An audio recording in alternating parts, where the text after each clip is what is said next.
Hello world, my name is Peter, I'm from Odessa, Ukraine. This is my final project for CS50 course, and the name of the project is SQLite. Let's log in with previously created user. So here's the description of what my app does.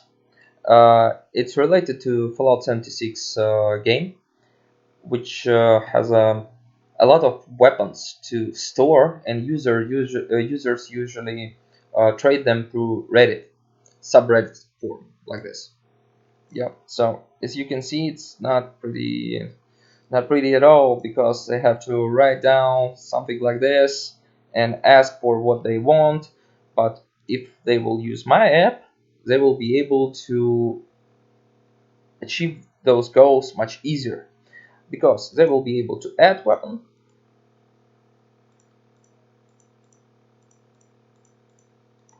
just like that, edit, to have their inventory here. They can manage it, they can delete what they don't need, removed. They can search through their inventory by typing keywords here,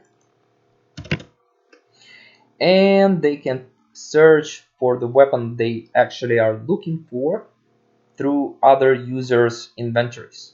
So search, we choose a type of weapon, and let's look at all ranged available currently right now. Those are the owners, so I can contact them and ask, what do you want for this weapon you have, because I saw that you have it. So yeah, simple as that. I've used JavaScript, Python, Flask, SQLite to create this project. Hope you liked it. Thank you for your time and have a great day.